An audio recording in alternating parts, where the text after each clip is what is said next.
Detroit Bob. Beautiful sunny day in November, and I didn't think I would ever do this, but I'm wearing an Indiana cap. But listening to all 8 minutes and 36 seconds of Credence's Susie Q. Driving down a sunny road. Doesn't get any better than that. Make it a great day. Put on some great music, and we'll talk soon. Okay, so what kind of records are selling? This is an order from a guy named Jim from Georgia, and he's got 100% positive rating on Discogs, and he's got 47 previous sales. So what did he want to get from Detroit Bob? Now I've got about 10,000 records listed, but you never know what's going to sell. And you think, oh, you'll never get that kind of money out of that.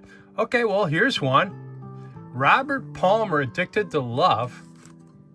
I think I just picked this up in a pile of other records for probably less than $1. Maybe I paid $3. It's got the little barcode right there. We can get into what it is, and it's 1986 December release, pop rock. If you remember Robert Palmer, that was his big hit. Great video. But what's nice about this one is, even though this was originally released in '86, the B-side, I Didn't Mean to Turn You On, was also a great hit. So this is what we call a twofer. So I can see why he bought this. Definitely, Jim, good buy there. $7, that's going in somebody's jukebox probably. And I sort of hate to give that one up, but what I did was put it back on my want list. Now, the motels. So this guy's, he's like an 80s rock, you try to figure out. This was a nice copy too. I threw it in this little plastic. Nice picture sleeve with no seam split, and pretty clean record. Probably been played once or twice. The big hit for the motels, if you remember the MTV era, was Suddenly Last Summer.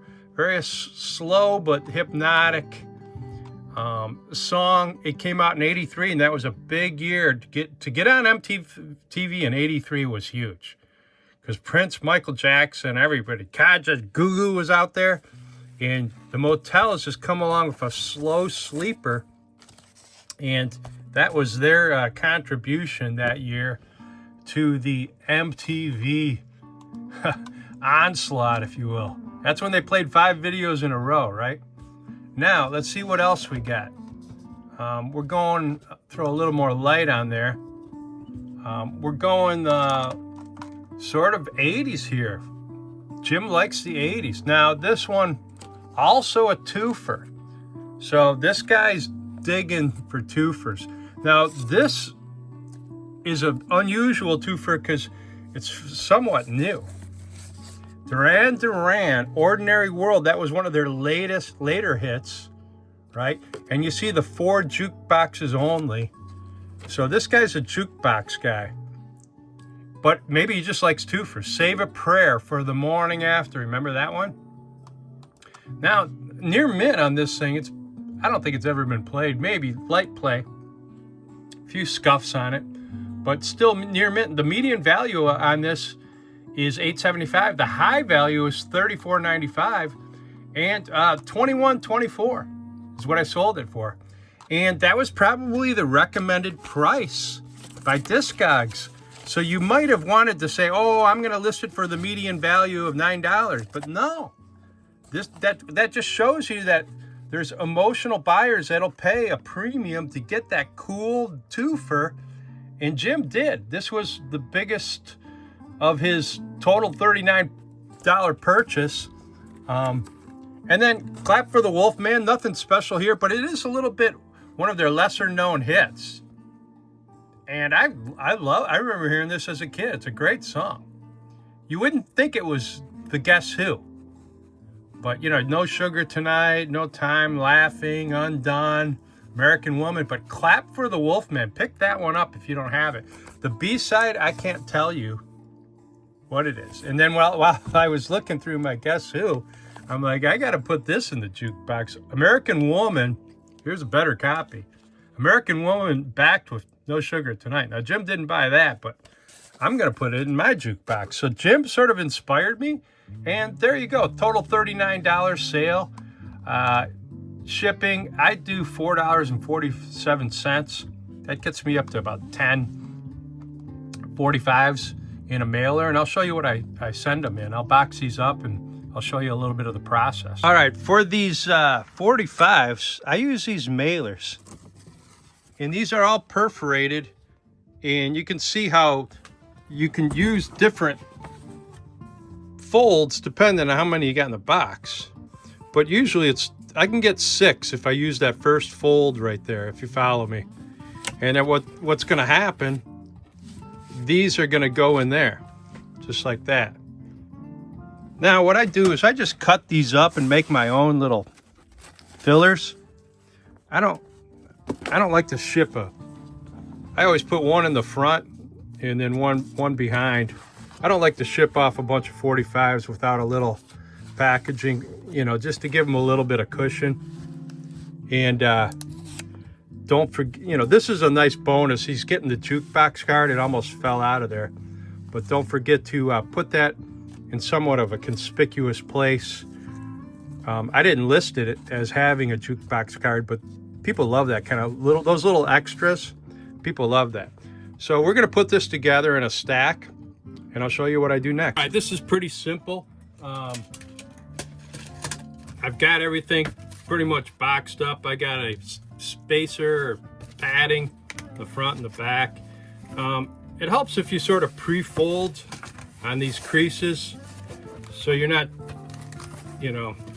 wrestling with it when the records are in there. So work your way around the square, if you will.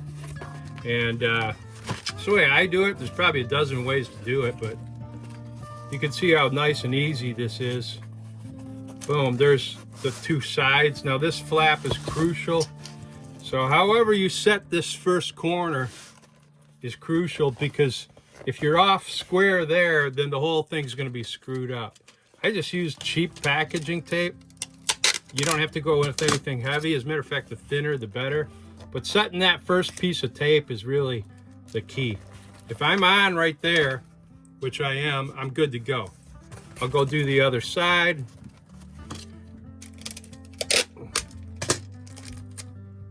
And get that one squared up too. So really, that's just to hold the box together. Now, another thing that I do that, I give them a little bit of a card in there to tell you who I am. And I got this now where you can scan that and it goes right to my Discogs address. But I do a personalized note. And I just do it in cursive because I want to practice my cursive. So this one's to Jim. Jim, enjoy your records. Cursive is sort of a dead language. I had to sort of retrain myself. And you can get fancy with it. But I think people like the personalized note a little bit, They like to, you're talking to a human being here. From DetroitBob, right?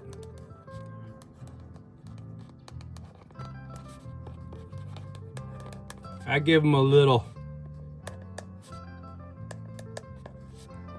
drawing there. That's an imaginary DetroitBob smiling at them. And then I also tell them what my website is, my YouTube page. Even though it's scannable on the other side, .com/@RockMine.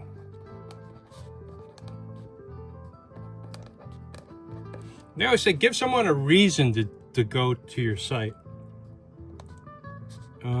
If you love 45s, that's a good reason, right? So there you go. So I'll put that in there sort of like first thing that they see in the package when they open it up, you know what I mean? So then I'll just basically finish it off. The next crucial piece of tape is this one right here, because if that's out of square, your whole box is going to be out of square. And I wrestle with the tape. That tape dispenser's got a mind of his own. So if you get that set, you're sort of good to go. And then really the order doesn't matter at this point.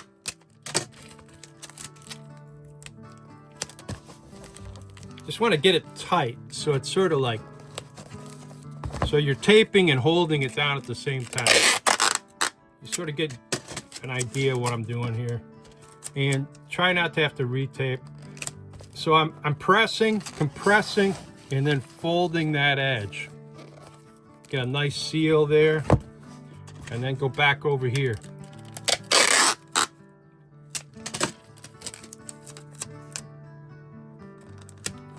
Don't worry too much if you're off by a ½ millimeter. It doesn't matter. Look at that. That's ready to go. Okay, so what do I do next? Well, some people use labels. I'm totally old school. So I'll do from, and I'll do to. And that's going to Jim, and I'll fill the rest out off camera.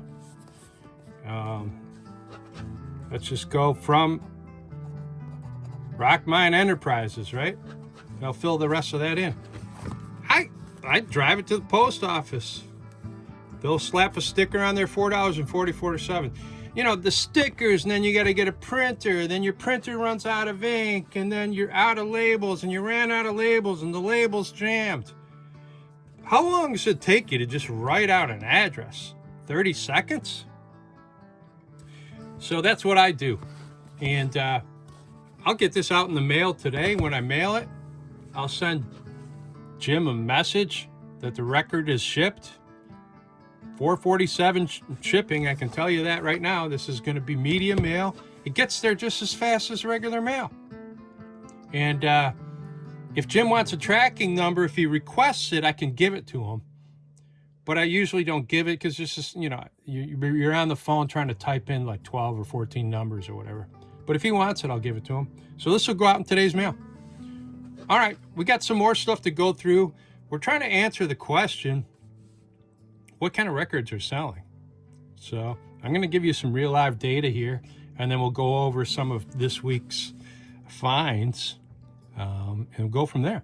All right, sometimes you don't get 45s when you're out looking. You find LPs and you find albums. I'd say for every CD you find or LP, you find probably, well, it's probably 25 to 1 CDs over to LPs, and then probably 100 to 1 for every 45 you probably find 100 CDs. So I pick up CDs. I'm not going to leave them behind. Anything Elvis I love. So you look at stuff like this, and even if you're not an Elvis fan, it's just, you know, I get these for pennies, you know. So right here is a Goodwill right there, $1.70 or 1.7 pounds for this whole stack for $2.63. So I like to pick up rockabilly, rock and roll, jazz. I love jazz CDs. And here's a nice one by Ramsey Lewis. I'll pick them up if they're not all scratched up. And for $2.63, I got what? 1, 2, 3, 4, 5, 6, 7, 8. I'm a sucker for Gloria Estefan's voice. I think I had this CD way back when. It's good enough. I'll get it again.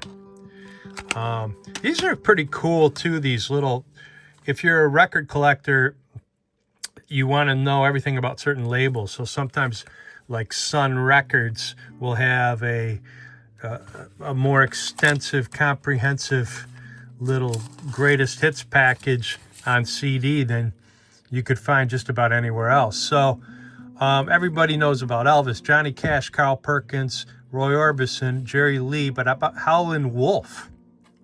The O Red track right there. Raunchy by Bill Justice. Carl Perkins' Matchbox, that's the one that the Beatles covered. How about Bearcat by Rufus Thomas Jr.? So stuff like that, those sort of obscure cuts, those are really cool for 45 collectors like me. So definitely a pickup on this one. And I'll listen to that too. I like these Billboard Top 100 hits. It just takes a year, 72. I was really starting to get into radio, and I actually recorded my first mixtape in 72. So I'll put that on in the background when I'm listening. You know, there you go. Elvis once again. Some of these are just, this is a volume 1, made in Canada. You know, who knows what we got here. There you go. And B-52s, seen them 4 times. Good stuff. They were sort of running out of their good stuff when this came out, but I saw them on this tour. So for what? 15 cents? Yeah. ELO, greatest hits. There you go. That's just background music when you're working. So there you go. That's my haul of CDs. All for $2.73. And sometimes you just find stuff in between. And that's what I did there. All right, here's an LP that I picked up. It had a sort of a Nick Drake 70s folk look to it. I don't know who Alex Bevan is. The name of that album is No Truth to Sell. Big Tree Records I'm familiar with. I think with Todd Rundgren on there. $1.99 at the Goodwill. I get the discount because I'm a Goodwill card-carrying member. Tax $1.92. So, okay. I think I looked it up in the store. It was at least $5 to $7, but I'm going to look it up again. We have it in very good shape, very good condition. It's near mint. So, ARP is in the dead wax. Very clearly stamped, but it was not listed in the description. It's a 1971 rock, folk, world country genre, and the style is folk rock, and ranges from $361 median value to $29.07. But I have a feeling this one's going to go for the $29.07. Nice inner sleeve there, just in pristine condition. And as I showed you before, the LP cover is in great condition. I thought that was a sticker on there, but that's not. That's just part of, you know, some dude that maybe he just had a runoff. I don't know anything about him. But he's on Big Tree, which was a legit label, and this was a style back then. Everybody was a Nick Drake or a James Taylor or the next folk star, right? So there you go. Let's see what it's worth. Go. It listed it for the full asking price, or full price $29.07, plus $4.47 shipping on that. I try not to mark up my shipping very much. That's media mail. I will list that it's got a little stain, or I would call that a sticker residue. You can barely see it right there, but you should definitely tell your buyer about that. It's nothing major, but for the age, that's in damn good shape. So yeah, before you sell anything, you got to list it. And Discogs gives you that suggested listing price of $29.07. You might, well, I'm just going to list it for the median price. Well, no, don't do that. Just, you know, there are people that will pay a premium for something like they've been looking for 10 years, and maybe this is one of them. All right, DetroitBob back at the Goodwill, because it's a regular stop, and you never know. So I try to come here every 3 weeks after I get my haircut. So let's check it out. All right, my new creation stop. I always go here, and if you remember, Stephanie in here came up with some 45s several times. Tom Thumb and the Fingermen, one of a kind rare acetate I got out here. Let's see what she's got in store for us today. It's always on my stop when I get the haircut. All right, we thought we were done, but then we stopped at New Creation right after we stopped at the Goodwill. And for $7.76, I picked up some more records. Now, Stephanie, who's been featured in episodes before, saves 45s for me. So I thought this was going to be an all-album show again, but we got some 45s. Picked up some Wilson Pickett. These are all very good. A lot of bubble gum in this stack. Donny Osmond. Look at all this. Oh, my gosh. There's a Commodores. There's a Motown and that great label. Sergio Mendes. You got to love that. The Look of Love. This looks like it might have some potential. So you got that double bar. You got the single color Spar label. Dr. Feelgood by Herbert Hunter. But what's on the B-side? Twistin' Party. So we're definitely going to look that one up. Neil Diamond. There you go. That uni label. Neil Diamond. This is interesting. Tim Willis, I'm wondering. But boy, look at that damage. I've never seen anything like it. It's almost like a hot iron just sat on there and melted it. So it's a weird label, though. It's a Veep label, a division of United Artists. So we'll check that out. It could be a placeholder, right? The Hot Biscuit Disc Company. I don't know if I've seen that label before. Interesting. This is a good at best, but Steelers Wheel. Everybody knows the song. Jerry Rafferty is co-writer on it, and he's the lead singer, I believe. So he went on to Big Star. Here's that Star label, or Spar label again. Love Letters by Carol Hadley and Soldier Boy. Quite sure that was a big hit. That could be an early release of that. Don Partridge, Going to London. Jimmy Dean, couple there from Jimmy. And you got your Burger King Coca-Cola. And they're coming in here with Follow You, Follow Me. Killing You. Roberta Flack, backed with Genesis on this side. And this is like a 33 and a third, I think. And then you got Chic with Leif Garrett. So you can't beat that combo. A lot of kids' records in this stack, and I'll go through those real quick. But I might just start a pile of kids' records and then give them to my grandkids to play, or who knows. Dragging the Line, Tommy James, First Man on the Moon, Three Dog Night, Shambhala, good song. More Bubblegum with Bobby Sherman. I got a picture sleeve of him coming up, just in case you didn't know what he looked like. There you go, Bobby Sherman again. Here's another one of these. McDonald's must have been issuing records. So you got Rufus with Shaka Khan, One Way. And what else? Terry Gibbs and Donnie Iris. Boy. Everything I Own by Bread, and even one that was sleeved. So there you go. Malo. I don't know what that is. I'll have to check that out. So here's some of the picture sleeves. There's a nice uni sleeve there. And here's Bobby Sherman, Easy Come, Easy Go. That was his big one. You don't see these too often. So there's Dinah Shore. This is one of those Christmas records. We've seen those before. There's Donny Osmond. There's a bubblegum right there, picture sleeve. And then the rest of these were just kids' records. Frosty, Black Beauty, E.T. I just saw the movie for the first time a couple weeks ago with my grandkids. So E.T., there's a E.T. dance to E.T.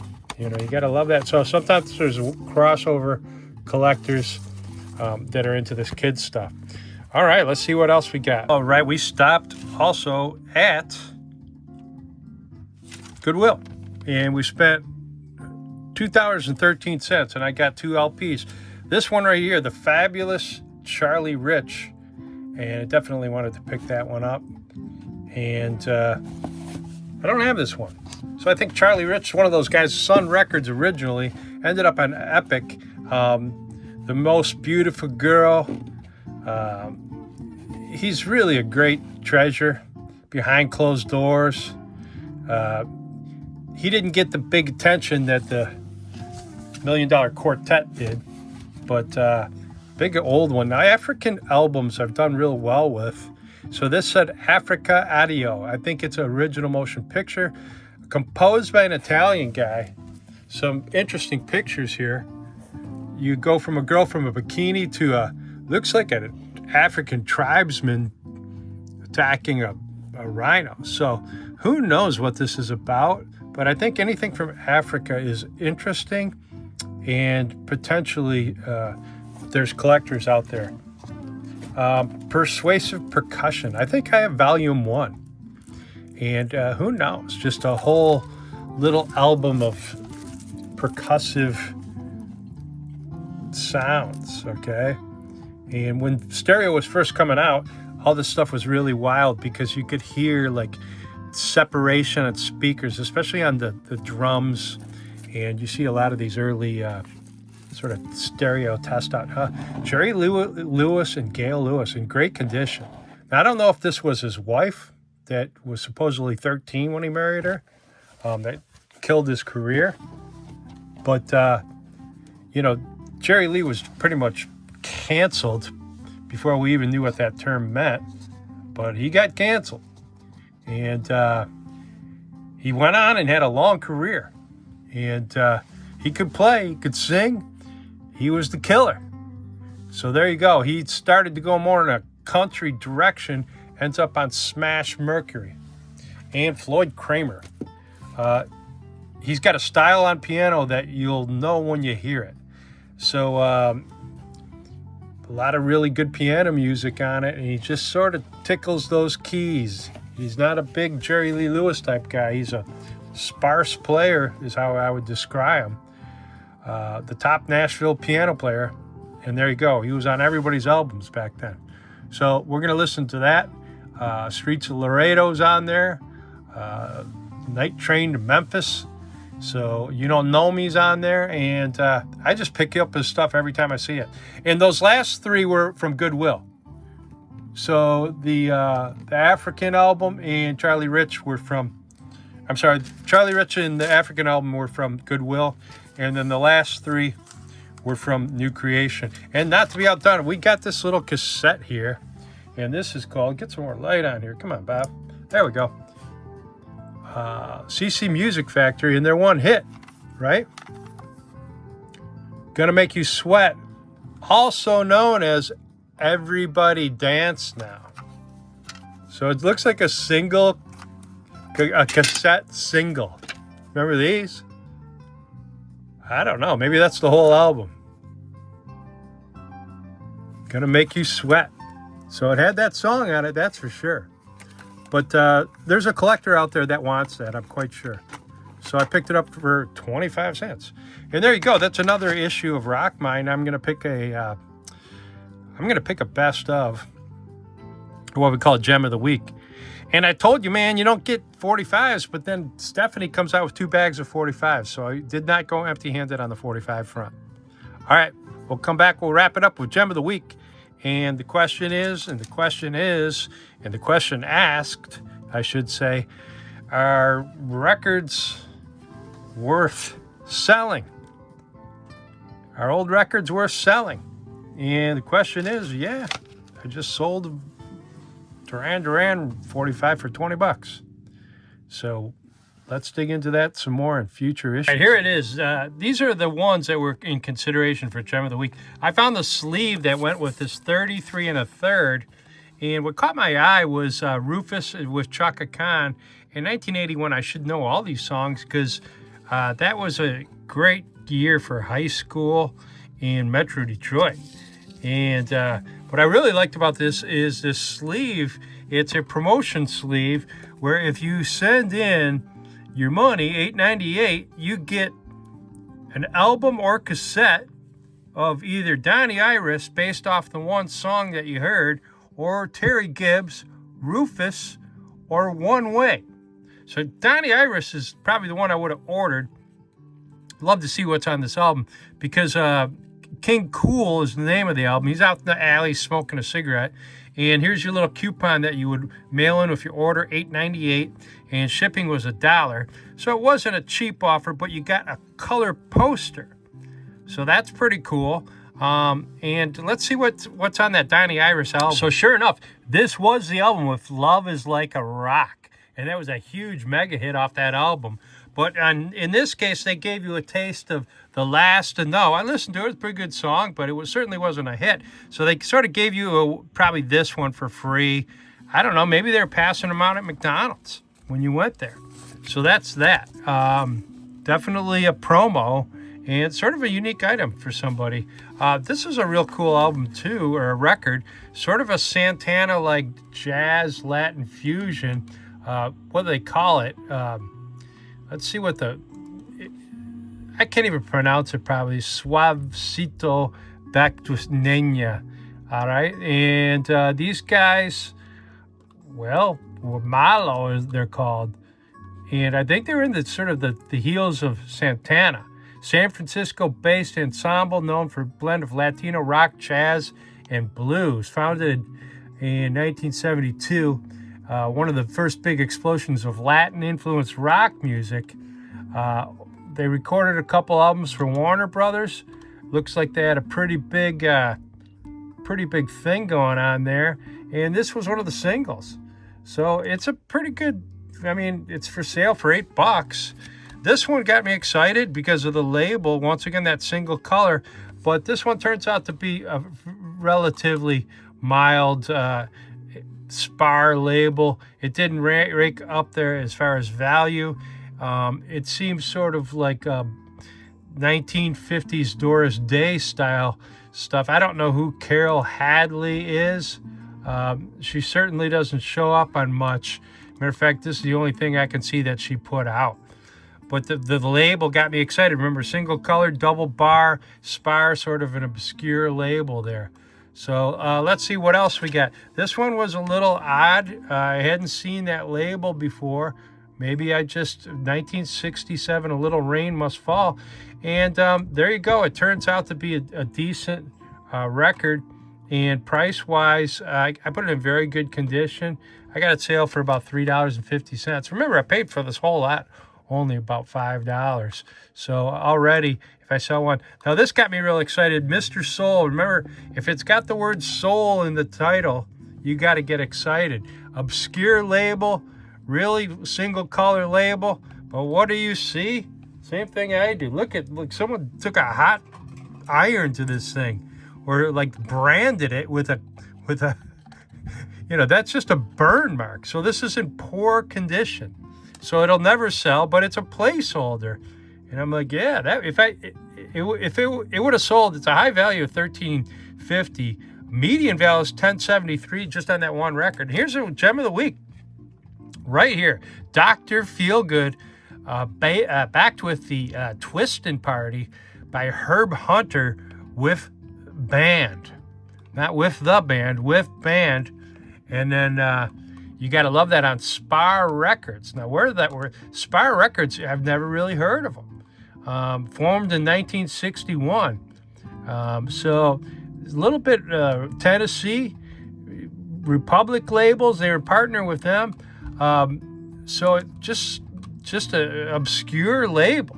But this particular release is 1962, and the genre is blues, and the style is rhythm and blues and twist. So you get a little dance record with a little blues in there, a very good condition, and sure enough, it shows up in the pricing on that. I've got it listed for $9, is in very good condition. It's got a couple scuffs on it here and there, but nothing bad. It'll play well, and high value on that was $13.30. So there you go. And that Wilson Pickett, last but not least, that was in the running too. I always love these Atlantic. I get excited. Led Zeppelin was on this table, so was Wilson Pickett. So right there. Sugar is really the A side. That's a plastic products pressing, and you can tell by that little PL right there. Came out in 1970. Funk, soul. It's not a very expensive. High value is $5 on it. This one's probably worth all of $2. So there you go. Gem of the week. Dr. Feelgood. Herbert Hunter with band on Spar Records. So I finally found that 45. It was elusive. I had to dig through CDs. I had to dig through albums. I had to dig through a cassette or two, but I got another 45, and you know I love 45s. We're going to keep digging. We'll see you next Friday.